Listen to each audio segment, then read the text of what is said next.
Hello everyone, મારું નામ શૈલાણી અભિષેક છે અને મારો એનરોલમેન્ટ નંબર 2364583055 છે. તો આજનો આપણો વિષય છે એસજીપી એટલે કે સ્વિચ ગિયર એન્ડ પ્રોટેક્શન અને આજનો આપણો ટોપિક છે લાઇટનિંગ અરેસ્ટર. તો સૌપ્રથમ તો આપણે સમજીએ કે લાઇટનિંગ અરેસ્ટર છે શું. તો લાઇટનિંગ અરેસ્ટર એક એવું ઇલેક્ટ્રિકલ ડિવાઇસ છે જે લાઇટનિંગ સ્ટ્રાઇક, પછી ઇલેક્ટ્રિકલ સર્જ અને સ્વિચિંગ સર્જ સામે ઇલેક્ટ્રિકલ ઇક્વિપમેન્ટ વગેરેને પ્રોટેક્શન આપે છે. જે ઇમારતો, સ્ટ્રક્ચર છે એ બધાને પ્રોટેક્શન આપે છે. તો સૌપ્રથમ તો આપણે સમજીએ કે લાઇટનિંગ અરેસ્ટર ની રચના કેવી હોય છે. તો લાઇટનિંગ અરેસ્ટર જે છે એ એક ધાતુના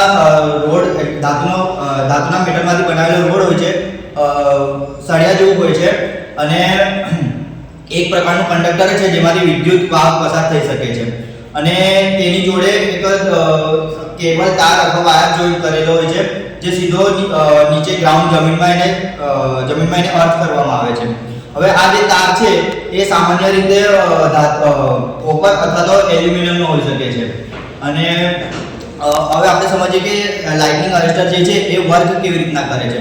તો જ્યારે લાઇટનિંગ સ્ટ્રાઇક થાય છે અથવા તો ઇલેક્ટ્રિકલ સર્જ અથવા સ્વિચિંગ સર્જ થાય છે ત્યારે લાઇટનિંગ સ્ટ્રાઇક જે છે એ ડાયરેક્ટ લાઇટનિંગ અરેસ્ટરના જે બોલ્ટ છે એના જોડે અથડાય છે અને એ અથડાયા બાદ જે પેલો તાર કે કેબલ જે જોઈન્ટ કરેલો હોય છે તેના દ્વારા તે સીધો જમીનમાં ગ્રાઉન્ડ થાય છે, જેનાથી ઇલેક્ટ્રિકલ સિસ્ટમ, ઇલેક્ટ્રિકલ ઇક્વિપમેન્ટ, ઇમારતો, સ્ટ્રક્ચરો બધાને લાઇટનિંગ સ્ટ્રાઇકથી પ્રોટેક્શન મળે છે. હવે આપણે અહીં આપણી પાસે ત્રણ પ્રકારના લાઇટનિંગ અરેસ્ટર છે. સૌથી પહેલું જે છે એ હોર્ન ગેપ લાઇટનિંગ અરેસ્ટર છે. પછી બીજું જે છે થેરાઇડ ટાઇપ લાઇટનિંગ અરેસ્ટર છે અને ત્રીજું જે છે એ spark gap type lightning arrester છે. તો સૌપ્રથમ આપણે હોર્ન ગેપ લાઇટનિંગ અરેસ્ટર વિશે સમજીએ અને એનું વર્કિંગ પ્રિન્સિપલ સમજીએ. તો પહેલા તો આપણે સમજીએ કે હોર્ન ગેપ ટાઇપ જે લાઇટનિંગ અરેસ્ટર છે એની રચના કેવી હોય છે. તો એમાં બે ધાતુના સળિયા હોય છે જેનો આકાર તમે જોઈ શકો છો કે શીંગડા જેવો હોય છે, એટલે કે આગળથી થોડો આર્ક પ્રમાણે એને વાળેલો હોય છે અને એ બેની વચ્ચે સામાન્ય ગેપ રાખેલી હોય છે. તો હવે આપણે જોયું કે આ હોર્ન ગેપ લાઇટનિંગ અરેસ્ટરમાં બે સળિયા હોય છે જેને આગળથી વાળેલા હોય છે શીંગડા ટાઈપ, અને એ બે જે સળિયા છે એ ધાતુના હોય છે અને એ બેની વચ્ચે સામાન્ય ગેપ રહેલી હોય છે. હવે આ ગેપ સમગ્ર સિસ્ટમની પાવર લાઇન પર સ્થિત અને બીજા છેડેથી ગ્રાઉન્ડ હોય છે, એટલે કે પાવર લાઇનની જે પહેલો છેડો છે ત્યાં આ ગેપ રાખેલી હોય છે અને બીજા છેડેથી એને ગ્રાઉન્ડ કરવામાં આવે છે. અને હવે આપણે એનું એપ્લિકેશન જોઈએ, એટલે કે એપ્લિકેશન. તો હવે આપણે હોર્ન ગેપ લાઇટનિંગ અરેસ્ટરનો વર્કિંગ પ્રિન્સિપલ જોઈએ. તો સૌથી પહેલા તો એ છે સામાન્ય કામગીરી, એટલે કે સામાન્ય પરિસ્થિતિઓમાં હોર્ન ગેપ અરેસ્ટર વોલ્ટેજ ચોક્કસ થ્રેશોલ્ડથી નીચે રહે છે. એટલે કે જ્યારે કોઈ પ્રકારનું કામ રહેતું નથી અને સામાન્ય સ્થિતિમાં હોય છે ત્યારે એનો જે થ્રેશોલ્ડ લેવલ છે એ સામાન્ય રહે છે, એટલે કે ઓછો રહે છે, એનું જે લેવલ છે એ નીચું રહે છે અને ગેપમાંથી કોઈ પ્રવાહ વહેતો નથી. એટલે કે આજે તમે જે ગેપ જોઈ શકો છો એમાંથી કોઈ પણ પ્રકારનો જે પ્રવાહ છે, વિદ્યુત પ્રવાહ, એ વહી શકતો નથી. અને બીજું છે લાઇટનિંગ સર્જ. હવે જ્યારે લાઇટનિંગ સ્ટ્રાઇક અથવા તો સ્વિચિંગ સર્જ જેવા હાઈ વોલ્ટેજમાં વધારો થાય છે ત્યારે સમગ્ર ગેપમાં વોલ્ટેજ ચોક્કસ સ્તર કરતાં વધી જાય છે. એટલે કે આપણે જેવું પહેલા કીધું મેં કે લાઇટનિંગ સ્ટ્રાઇક થાય છે, પછી સ્વિચિંગ સર્જ વગેરે જે થાય છે તેવા સમયે છે ને આ જે ગેપ છે એની વચ્ચેનું જે વોલ્ટેજ લેવલ છે એ તે વખતે હાઈ થાય છે. જ્યારે સામાન્ય સ્થિતિ રહે છે ત્યારે એનું જે ગેપ લેવલ છે એ લો રહે છે. પછી આર્કની રચના. હવે આ બિંદુએ ગેપમાંની હવા આયનીકરણ કરે છે, એટલે આ જે બે ગેપ છે અને એની વચ્ચેની જે હવા છે એ આયનીકરણનું કામ કરે છે. અને જે બે શીંગડાઓ વચ્ચે વાહક માર્ગ બનાવે છે અને ઇલેક્ટ્રિકલ ચાર્જ રચાય છે. આનાથી ઉછાળાનો પ્રવાહ એરેસ્ટરમાંથી અને જમીનમાં વહેવા દે છે. એટલે કે એ બંને વચ્ચે પછી ઇલેક્ટ્રિકલ ચાર્જ રચાય છે અને જે ઇલેક્ટ્રિકલ સર્જ છે એને જમીનમાં વહેવા, એટલે મેં પહેલા જેવું તમને કીધું કે તાર છે, કેબલ છે, પછી વાયર છે, એના દ્વારા જે ઇલેક્ટ્રિકલ સર્જ છે એને ગ્રાઉન્ડ કરે છે.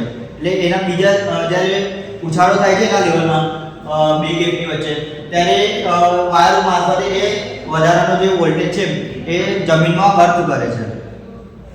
પુશ કરો. સ્ટાર્ટ. હવે નેક્સ્ટ જે છે એ છે સર્જનું વિસર્જન, એટલે કે જે વખતે ઉછાળાની ઉર્જા ગ્રાઉન્ડિંગ સિસ્ટમ દ્વારા વિખેરી નાખવામાં આવે છે, જે ઉચ્ચ પ્રવાહને સંવેદનશીલ વિદ્યુત ઉપકરણોથી દૂર લઈ જાય છે, આમ નુકસાન થતા અટકાવે છે. એટલે કે લાઇટનિંગ સ્ટ્રાઇકથી જે પ્રકારનું જે ઇલેક્ટ્રિકલ સિસ્ટમ છે, પછી સ્ટ્રક્ચર છે, એને જે પ્રકારનું નુકસાન થવાનું હતું એ હવે નહીં થાય. અને જે સર્જ હતું એનું વિસર્જન થયું. વિસર્જન એટલે કે આપણે હમણાં જ વાત કરી કે એને જે વાયર તાર મારફતે જે ગ્રાઉન્ડ કરે છે એ તાર મારફતે જમીનમાં અર્થ કરી નાખે છે. હવે નેક્સ્ટ છે આપણે application of horn gap lighting arrester. તો સૌપ્રથમ તો એપ્લિકેશન એટલે સમજીએ કે એ ક્યાં ક્યાં વપરાય છે. તો જે યુઝ કરના તો હવે આપણે હોર્ન ગેપ લાઇટિંગ અરેસ્ટરના એપ્લિકેશન્સ વિશે જાણીએ.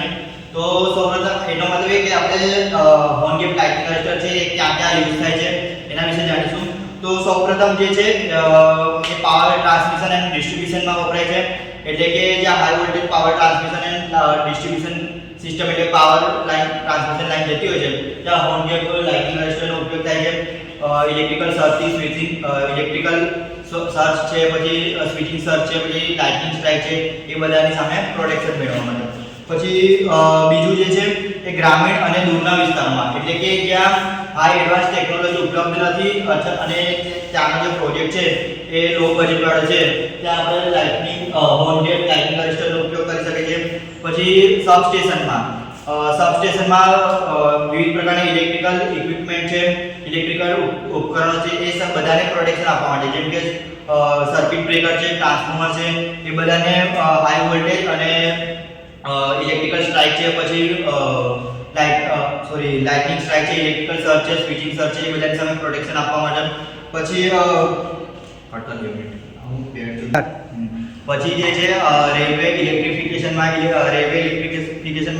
એ જ પ્રમાણે ઇલેક્ટ્રિકલ સર્ચ છે, લાઇટનિંગ સ્ટ્રાઇક છે, બધા સામે પ્રોટેક્શન આપવા માટે ત્યાંના જે ઇલેક્ટ્રિકલ ઉપકરણો છે એ બધાને હાઈ વોલ્ટેજ અને તેનાથી પ્રોટેક્શન આપવા માટે થાય છે. આના સિવાય પણ ઘણી બધી એવી જગ્યાઓ છે જ્યાં હોર્ન ગેપ લાઇટિંગ અરેસ્ટરનો ઉપયોગ થાય છે, જેમ કે ઉદ્યોગો છે, ઔદ્યોગિક કારખાનાઓ છે, પછી જ્યાં લાઇટનિંગ સ્ટ્રાઇક છે, ઇલેક્ટ્રિકલ સર્ચ છે, બધા પ્રોટેક્શનની જરૂર પડતી હોય છે ત્યાં આવા પ્રકારના હોર્ન ગેપ લાઇટિંગ અરેસ્ટરનો ઉપયોગ કરવામાં આવે છે.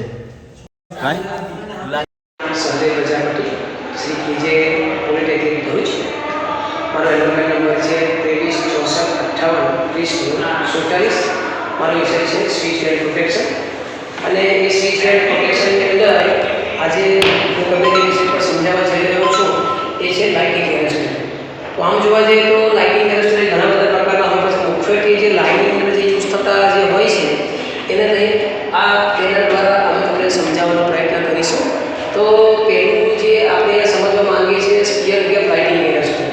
તો સ્પિયર ગેપ લાઇટિંગ અરેસ્ટરની અંદર આપણે જોઈ શકીએ છીએ કે બે મોટા મેટલના ઘોડા એ અને બી અહીંયા ડ્રોઈંગમાં દર્શાવેલા છે. તો અહીંયા કરીને અમુક અંતરે એને રાખવામાં આવે છે અને આપણે અહીંયા ડ્રોઈંગમાં જોઈ શકીએ છીએ કે એને ટ્રાન્સફોર્મરના સેકન્ડરી વાઇન્ડિંગ સાથે એટલે કે લાઇનમાં ઘોડા એને જોડેલો હોય છે અને જે ઘોડો બી છે એને અર્થ સાથે જોડવામાં આવે છે. બીજું અહીંયા જોઈ શકાય છે કે ટ્રાન્સફોર્મર જે છે એના બી ફેઝની સિરીઝની અંદર ચોક કોઇલ પણ જોડવામાં આવે છે.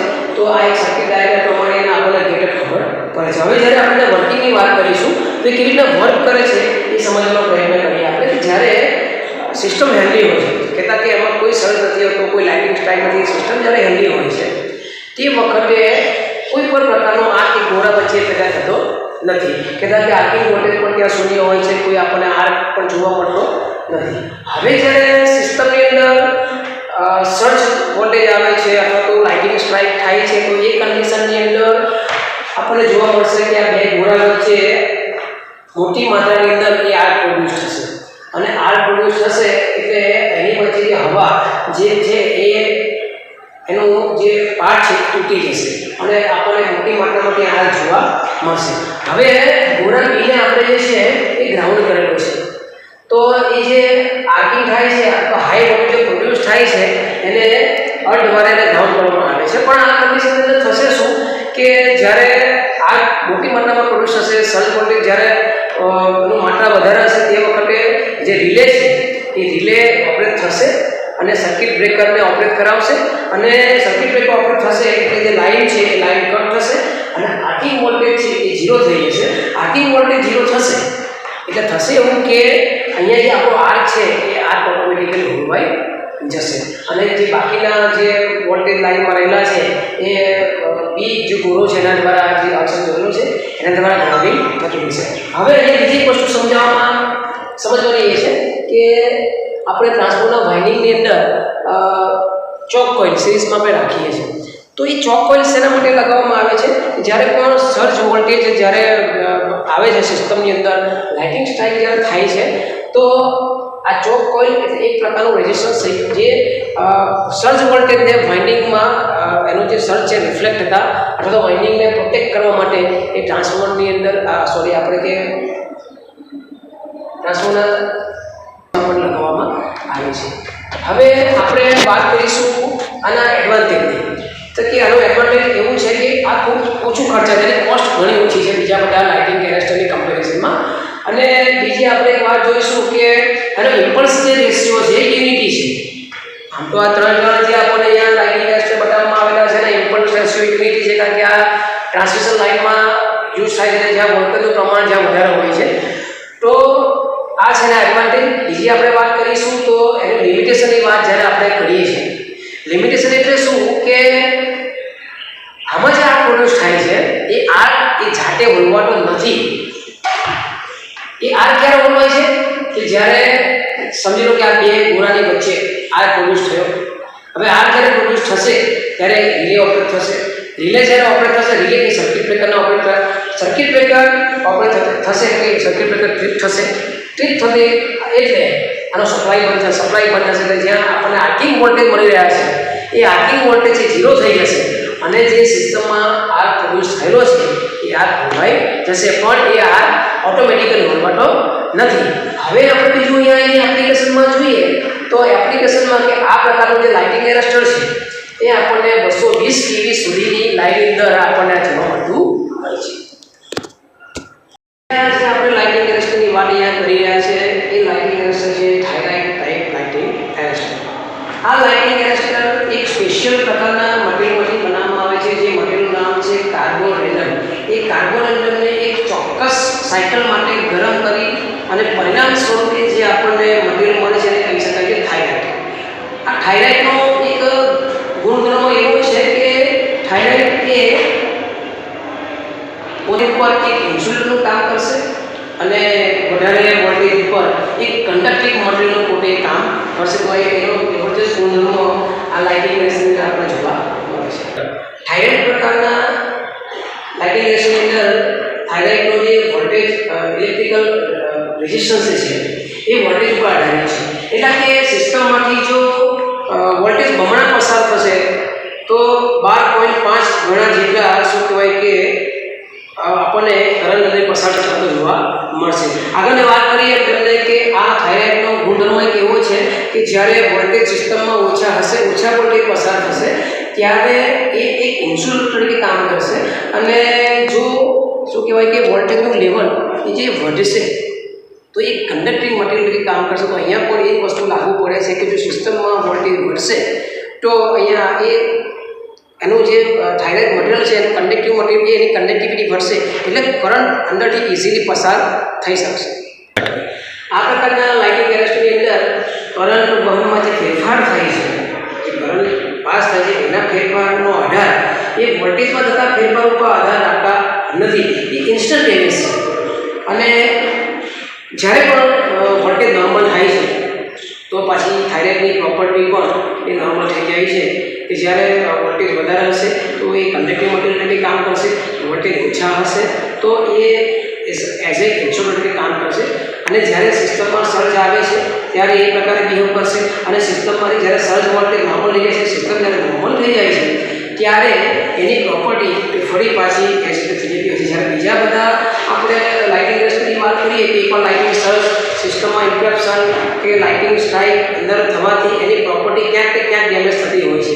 પણ આ પ્રકારના લાઇટિંગ એરેસ્ટરમાં આપણને બેનિફિટ જોવા મળે છે કે જ્યારે પણ સિસ્ટમ વોલ્ટેજ નોર્મલ થઈ જાય છે ત્યારે એની પ્રોપર્ટી પણ નોર્મલ થઈ જાય છે. જ્યારે આના કન્સ્ટ્રક્શનની વાત કરીએ તો અહીંયા આપણે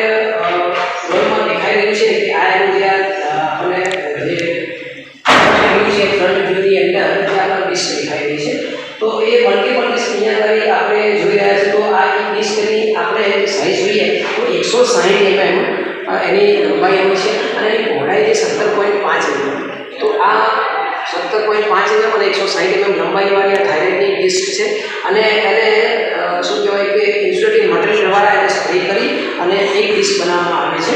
હવે જ્યારે આ ડિસ્ક હોય છે એનું જે વોલ્ટેજ રેટિંગ જે હોય છે એ 1 kV સુધીનું હોય છે. હવે 1 kVની આપણે મલ્ટીપલ ડિસ્ક ભેગી કરીએ કહેતા કે આપણે એવી 11 ડિસ્કોને એકબીજા સાથે આપણે જોડી દઈએ તો એ 11 kV સુધી એ વિસ્તરણ કરી શકે છે.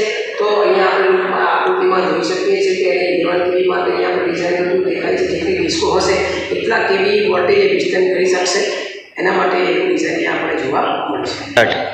જ્યારે ઇન્ટરનલ ડિઝાઇનની આપણે વાત કરીએ છીએ તો ઇન્ટરનલ ડિઝાઇન એને ક્લિયર કે આપણે જોઈ શકીએ છીએ કે ઇન્ટરનલ ડિઝાઇન આપણે જોવા મળે છે. આની એક્સટર્નલ ડિઝાઇન બહાર કેવી રીતનું દેખાય છે એકચ્યુઅલમાં એ છે પણ આની અંદરની રચના જે છે એ અહીંયા આપણે જોઈ શકીએ છીએ. આ રચનાની અંદર આપણે જોઈએ છીએ કે આની અંદર એક સ્પાર્ક ગેપની રચના કરવામાં આવે છે. સ્પાર્ક ગેપની અંદર એની લાઈનમાં રેઝિસ્ટન્સ જોવામાં આવે છે. એ રેઝિસ્ટન્સ એ સ્પાર્ક ગેપ સાથે જોડેલો હોય છે અને નીચે અને ઉપરની બાજુ અને બંને બાજુથી વોટર ટાઈપને બંને કરવામાં આવે જેથી કરીને વરસાદનું કે બહારનું કોઈપણ પ્રકારનું પાણી અથવા તો ભેજ એ આ લાઇટિંગ કનેક્શનની અંદર પ્રવેશી શકશે નહીં. જ્યારે એના આપણે કનેક્શનની વાત કરીએ ટર્મિનલની તો ઉપરની બાજુથી આપણે અહીંયા લાઈન ટર્મિનલ એટલે કે આપણે લાઈન જે વાયર છે એની સાથે કનેક્ટ કરીશું અને જે નીચેનો ભાગ છે ગ્રાઉન્ડ લેવલ એને આપણે ગ્રાઉન્ડ સાથે એને કનેક્ટ આપણે કરીશું. ઓકે, જ્યારે એનું વર્કિંગ આપણે જોઈશું તો આપણે ખ્યાલ આવે કેવી રીતે વર્ક કરે છે. આની અંદર આપણે જોઈ શકીશું કે જ્યારે નોર્મલ સિસ્ટમમાં વોલ્ટેજ હોય છે ત્યારે એ હેલ્ધી કન્ડિશનની અંદર કોઈપણ પ્રકારના સ્પાર્ક એ લાઇટિંગ એરેસ્ટર થતો નથી. પણ જ્યારે સિસ્ટમમાં હેવી સર્જ વોલ્ટેજ પ્રોડ્યુસ થશે જ્યારે લાઇટિંગ સ્ટ્રાઇક થશે તો એ કન્ડિશનની અંદર આપણે જોઈ શકાય છે કે જે સ્પાર્ક ગેપ છે એની વચ્ચે સ્પાર્ક પ્રોડ્યુસ થશે. કેપેસિટન્સ ચાર્જના કારણે આપણને આર્ક જોવા મળે છે અને લાઈનમાં રેઝિસ્ટન્સ મૂકવામાં આવે છે. એ ઓછા સર્જને એ પોતાનામાં એબ્ઝોર્બ કરી લે છે એટલે ઓછા વોલ્ટેજ જ્યારે સર્જ વોલ્ટેજ હોય ત્યારે એ કન્ડિશનમાં બંધ પડતું નથી. પણ જ્યારે વધારે વોલ્ટેજ પ્રોડ્યુસ થશે જ્યારે સર્જ વોલ્ટેજ વધારે છે એ સમયની અંદર એના કેપેસિટન્સને કારણે એ સ્પાર્ક ગેપની વચ્ચે એક આર્ક પ્રોડ્યુસ થશે અને આપણે જોઈ શકીએ છીએ કે એને એ ગ્રાઉન્ડ સાથે કનેક્ટિવિટી હોવાથી એ જે સર્જ વોલ્ટેજ છે એ ગ્રાઉન્ડ દ્વારા ડિસ્ચાર્જ થશે. જ્યારે આપણે એડવાન્ટેજની વાત કરીશું તો એકદમ ઇન્સ્ટન્ટ પોતે વર્ક કરે છે કે જ્યારે સર્જ વોલ્ટેજ વધારે માત્રામાં હોય છે ત્યારે બીજા બધા એરેસ્ટરમાં એને ઓપરેટ થતાં કે એનું હાથ ખોલવાતા સિસ્ટમને હેલ્ધી કરતાં ઇન્ફેક્શન અટકાવતા સમય લાગે છે. પણ આની અંદર ઇન્સ્ટન્ટ એ શું કહેવાય કે હાથને પોતે ગ્રાઉન્ડ સર્જ વોલ્ટેજને ગ્રાઉન્ડ કરી સિસ્ટમને પ્રોટેક્ટ કરે છે. જેમ આપણે વન ગેપ અને સ્પેર ગેપની અંદર વાત કરી એમ થાઇરોઇડમાં પણ એનો ઇમ્પલ્સ રેશિયો જે છે એ ઇમ્પલ્સ રેશિયો શું કહેવાય કે એ પણ યુનિટી છે અને આપણે જોવા જઈએ તો એ કોસ્ટિંગ પણ આપણને ઘણું સસ્તું પડે છે. બીજી આના એડવાન્ટેજમાં એક એવું છે કે એનો જે સમય આ કલર માટે થતો આ સર્જ વોલ્ટેજને ગ્રાઉન્ડ કરવા માટે લાગતો સમય છે એ ઓનલી 1 સેકન્ડ છે. 1 સેકન્ડની અંદર પણ એ ગમે એટલા સર્જ વોલ્ટેજ એને ગ્રાઉન્ડ કરી શકે એવી ક્ષમતા એ થાઇરોઇડની અંદર આપણને જોવા મળે છે અને ઓવર વોલ્ટેજ સામે અને થોડા સર્જ અથવા લાઇટિંગ સ્ટ્રાઇક સામે એ પોતે અસરકારક રીતે આપણને એ પ્રોટેક્ટ સિસ્ટમને પ્રોટેક્ટ કરે છે. એ આપણને અહીંયા આ થાઇરોઇડ ટાઈપ લાઇટિંગ એરેસ્ટરમાં આપણને જોવા મળે છે. હવે તમે લાઇટિંગ એરેસ્ટરના વિવિધ પ્રકારના જે ટાઈપ છે એડવાન્ટેજ ડિસએડવાન્ટેજ છે એ વિશે તમે તો જાણી લીધું છે પણ હવે અમે જે આ બધું રિસર્ચ કર્યું છે આપણી માહિતી જ્યાંથી મેળવી છે એના રેફરન્સ વિશે હું તમને જણાવીશ. તો એનો રેફરન્સ છે વીડી એક્સચેન્જ લિમિટેડ બુક છે જે દિલ્હીમાં આવી છે. ગુપ્તા જેવી કરીને એક પબ્લિશ કરે છે બુકો એમના સાથે સ્વીટ ગેરેટ પ્રોડક્શન એટલે કે જે આપણે ડીકે મહેતા છે ત્યાંથી અમે પછી કાટારે પબ્લિશન છે એ ન્યૂ દિલ્હીમાં આવેલી છે. આવી બધી જે બુકો છે એમાંથી અમે આ બધું માહિતી મેળવી છે ને અમને ત્યાંથી રેફરન્સ મળે છે. બીજું આપણે જોઈ શકીએ છીએ કે RS sweet and production Dhanpat Rai and Sons આ એક પબ્લિકેશન જ છે જે બુક પબ્લિક કરે છે.